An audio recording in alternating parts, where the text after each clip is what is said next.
Hello, Rock Lake Raiders. So I want to welcome you to physical education here at Rock Lake Middle School, and I do want to go over a few rules that we have so that there is no confusion. And a lot of times if we bring you into the locker room in groups, people can't see or they can't hear. So I'm going to very quickly walk you through some of our rules and procedures. These stairs that I'm standing on now lead up to the coach's office here, so that if you have any questions, please come up and ask. If you need a Band-Aid, simple things like that. Can't open your locker, forgot your combination, just let me know. 9% of the time I'll be sitting right here looking over everything and making sure that everything's going fine. A couple procedures that we have for the school year.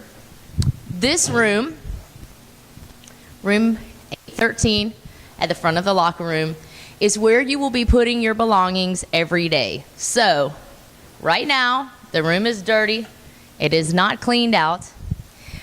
This is a semi-storage room, and all of this will be gone. You will be putting your belongings in this room, and the door will be getting locked behind you so that all of your belongings are secure.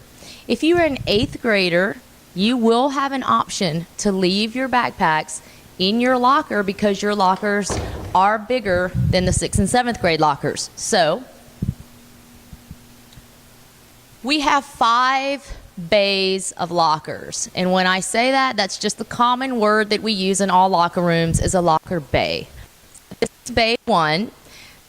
Obviously at locker 1, and we're ending at locker 117, you will be assigned a locker. If you are 6th and 7th grade, it will be one of these small lockers.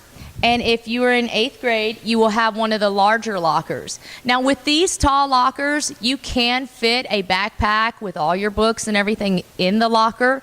So if you choose not to leave your backpack in room 813 and have it locked up, you can lock and secure your own items here in the locker that fits your backpack, okay? That's almost impossible for 6th and 7th grade to do because these are smaller lockers.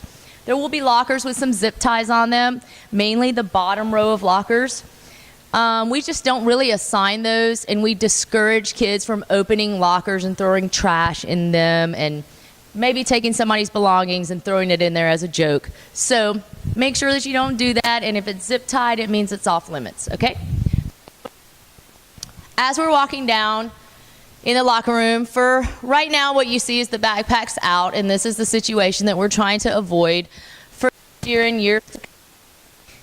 So we make sure that your items are secured, and as you exit the locker room straight from class, one of the things that you want to be cognizant of, go ahead and use the restroom while you are in the locker room and you have time.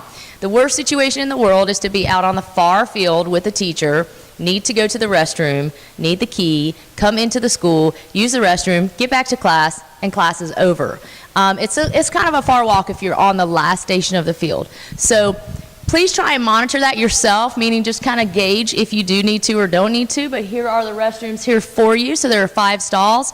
A lot of times we have some girls that choose to change in there, and if you do that, do it very quickly so that you can come out and others can go in and utilize that area.